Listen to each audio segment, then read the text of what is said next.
punk revolution now. Hey everyone, today we are going to be reviewing Tyler the Creator's Igor, his highly anticipated follow-up to his critically acclaimed and very successful album Flower Boy. I liked Flower Boy. It's really cool album. It's like really experimental hip-hop, West Coast hip-hop with a little bit of psychedelic elements. Just a very pleasant listen. So I was very interested to see what is he going to do as a follow-up. Is he going to be able to live up to the Flower Boy album? And I guess I'll just kind of explain my thoughts. Immediately right off the bat, I can tell this album has fantastic production. You just put your headphones on, you feel the crackling in the first track. It just sounds delicious, and it's just great. And the production is really kind of just fantastic throughout the entire album, which is freaking awesome. Because it's a hip hop album.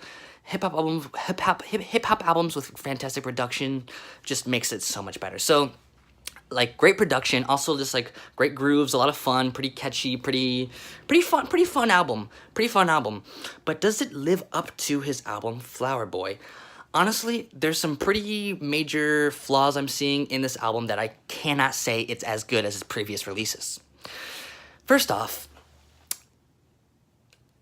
the vocal performance in this album, Igor, it's more of like a neo soul kind of experimental hip-hop type thing going on than his previous albums, which are more like rap driven. So like there's more of like like Tyler the Creator does more singing on it than rapping.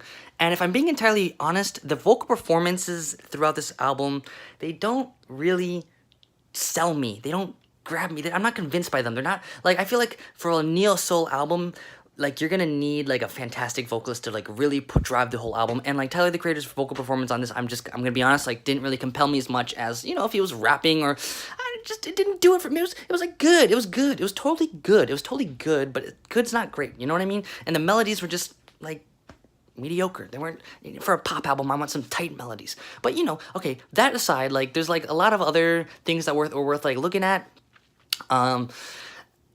Is this the most creative album? Like, you can tell with Flower Boy, like, he's just trying to cram so much wonderful creative ideas into an album, really kind of just show his more mature side.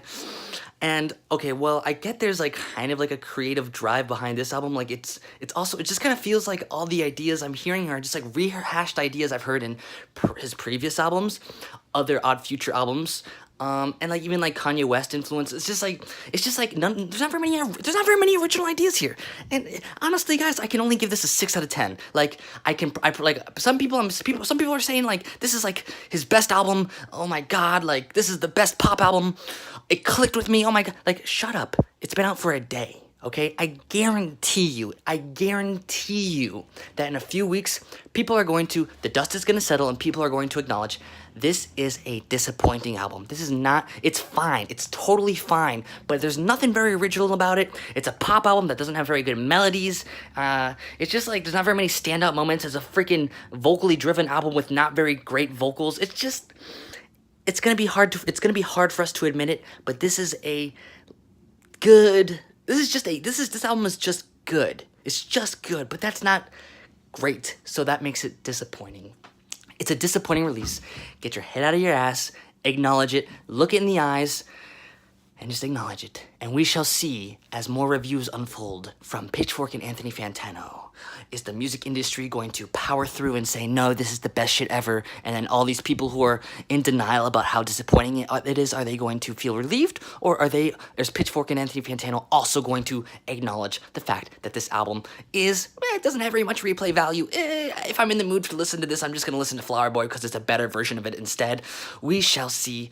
Good try, Tyler the Creator, but honestly, it just sounded like you were like, oh shit, I released a great album and I need to release a follow-up, so I'm just gonna cram as many, kind of like predictable ideas that, like, supposedly are gonna be like liked by people as possible, because I just want to sell. I just want to make as much money now as possible. I kind of lost all artistic merit here.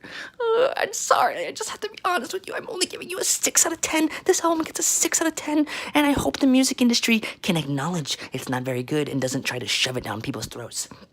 I like the album cover though, but it's just like I'm never gonna listen to it again. Really, no replay value. Maybe if like I'm hanging out with friends, I put it on the background quietly because it has like some nice production, but that's it.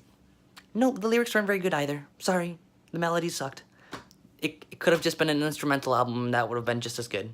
Punk Revolution now. If you disagree with me, please leave a comment. I'm curious. I'm very curious to see if anyone agrees or disagrees with me. If you like it, please tell me what you like about it. I'm curious. Punk Revolution now.